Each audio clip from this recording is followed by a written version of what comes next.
Salut à tous et bienvenue sur Feel High Tech, j'espère que vous allez bien. Aujourd'hui on se retrouve pour une nouvelle vidéo de présentation d'un des derniers produits que j'ai reçus de la part de Nodon. Donc c'est ceci, c'est un mini module multifonction avec suivi de consommation. On va voir la mise en œuvre, on verra les différentes fonctions qu'il propose sur Omi et sur Home Assistant. Avant toute chose, comme à l'habitude, je vous invite à liker la vidéo, à vous abonner, à activer la petite cloche, bref, à faire tout le nécessaire par rapport à la vidéo. Et on se retrouve pour le déballage. Alors pour le déballage, ça va être assez simple, hein. Donc dans la boîte, on va retrouver quoi? On va retrouver notre mini module, on va retrouver un petit shunt. Donc pour ceux qui ne connaissent pas un shunt, ça remplace un petit câble électrique, ça c'est pour le suivi de consommation. Et on va retrouver un mode d'emploi extrêmement bien détaillé. Vu que le mini module est multifonction, évidemment il va vous servir dans différents scénarios. Et donc en fonction du scénario, ici ils ont détaillé ça donc dans le mode d'emploi. Donc dans le mode d'emploi, on peut voir ici le schéma d'installation électrique. Ici, c'est pour une chaudière en contact sec. Et après, vous avez évidemment l'ouverture de portail et ainsi de suite. Donc, le mode d'emploi est vraiment assez bien détaillé au cas où vous avez un doute par rapport à l'installation. Ici, pour faire simple, je vais faire l'installation pour simplement vous montrer l'allumage, par exemple, d'une lampe qui est raccordée à un câble électrique. Mais évidemment, en tout cas, vous pourrez l'installer derrière un interrupteur, une prise ou autre, et domotiser cet interrupteur, la prise, avoir un suivi de consommation et ainsi de suite. Donc, pour ma partie, la première étape, c'est de mettre le shunt. Donc, le shunt, vous allez le mettre comment? Vous allez le mettre évidemment sur la partie kilowattheure et vers l'interrupteur, ce qui va nous permettre d'avoir le suivi de consommation. Une fois que ça c'est fait, vous pouvez évidemment brancher le mini module à vos câbles électriques. Alors, je vous montre évidemment le câblage. Donc ici, je connecte simplement une lampe, donc il n'y a pas d'interrupteur. Donc, qu'est-ce que j'ai fait? J'ai branché évidemment le neutre et la phase. Donc la phase, elle arrive en direct.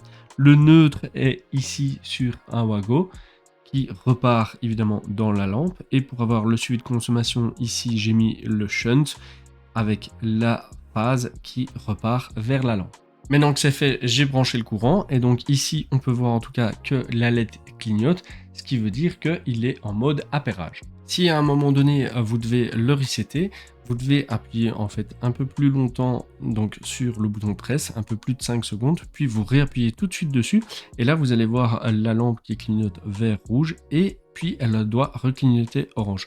Si elle ne clignote pas en orange, c'est que la procédure a échoué et donc il faut recommencer.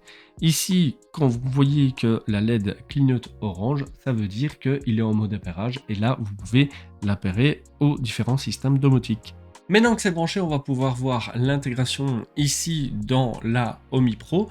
Donc ici, je suis sur la Omi Pro, je vais cliquer sur le plus, nouvel appareil. On sélectionne la technologie qui nous intéresse, donc ici Zigbee. On fait connecter, continuer. On attend un petit peu. Normalement, il devrait le retrouver assez rapidement. Voilà, donc l'appareil est en cours. On attend un petit peu. Voilà, donc ici en tout cas, on peut voir en tout cas que l'appareil n'est pas totalement connu par la Omi Pro. Donc ici, encore une fois, moi je vais faire la demande par rapport à l'appli. Alors, on peut voir en tout cas évidemment que l'appareil n'est pas totalement supporté par Omi Pro. Par contre, ici, si je vais sur l'appareil, je peux voir en tout cas que j'ai les fonctions de base. Donc je peux allumer, comme vous pouvez le voir ici, la lampe et l'éteindre. Donc ça, en tout cas, le contact fonctionne correctement. C'est plus l'intégration officielle qui ne fonctionne pas, mais en tout cas, il est utilisable en tout cas sur la Omi Pro. Maintenant qu'on a vu ça donc sur la Omi Pro, on va pouvoir voir ça dans Home Assistant. Donc ici, encore une fois, je suis sur ZHA. Donc pour rajouter un appareil, on va aller dans les paramètres, appareil et services. Ici, encore une fois, soit là, soit ajouter une intégration, ajouter un appareil Zigbee. Il y a la recherche qui se fait, on attend un tout petit peu.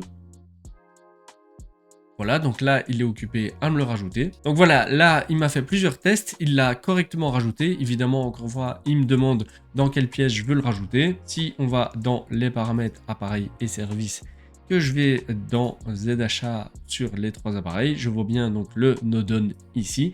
Et si je clique dessus, ici, je peux voir effectivement qu'il y a bien le relevé de watts, kilowatts, le commutateur que je peux actionner. Alors ici, je vous ai fait l'exemple d'une carte. On peut voir donc que le commutateur fonctionne bien, on-off, hein. On a bien les watts, les kilowatts, et ici, en fonction d'un redémarrage après une coupure de courant, ici, on peut sélectionner la valeur. Donc, il est bien repris, en tout cas, sur ZHA. On a vu ça dans ZHA, donc maintenant, on va le voir sur Z2M. Donc, encore une fois, je suis sur Home Assistant avec Z2M, donc Zigbee to MQTT. Donc, on va aller dans Zigbee to MQTT. Ici, j'ai bien mes appareils que j'ai déjà rajoutés. On va faire activer l'appairage. On va attendre de voir s'il le détecte. Voilà, donc là, il est occupé en tout cas à le rajouter. Donc là, il fait les tests d'allumage. Parfait, donc là, je vois en tout cas qu'il l'a correctement rajouté. Donc, je vais désactiver l'appairage. Je vois bien que c'est le Nodon. Ici, le modèle. Si je clique dessus, je peux voir ce qui est exposé, donc le on-off, hein, les watts, les kilowatts, le mode après évidemment une coupure de courant et ainsi de suite. Donc on peut voir que sur Z2M, il est encore une fois super bien repris. Et voilà l'exemple d'une carte sur Z2M. Donc ici encore une fois, j'ai l'interrupteur. Ici le mode après coupure de courant avec les watts et kilowatts. Donc encore une fois, test concluant sur Z2M. Voilà tout donc pour cette vidéo de présentation concernant le mini-module multifonction avec suivi de consommation de Nodon. Vraiment un appareil à plein de fonctions qui vous permet de faire plein de choses. Ici, j'en ai montré que une, mais encore une fois, il peut faire un contact sec, il peut faire l'ouverture de garage, bref, il peut faire plein de choses. Il est très bien reconnu dans Home Assistant sur ZHA ou Z2M, un petit peu moins sur Romi Pro, mais à mon avis, c'est qu'une question de temps parce que les fonctions de base, en tout cas, y sont déjà. Donc vraiment, l'appareil est à recommander parce qu'il fonctionne terriblement bien. N'hésitez pas à me dire ce que vous en pensez en commentaire. Si vous avez aimé cette vidéo, n'hésitez pas à la liker, la partager, vous abonner et on se retrouve pour de prochaines vidéos. À plus!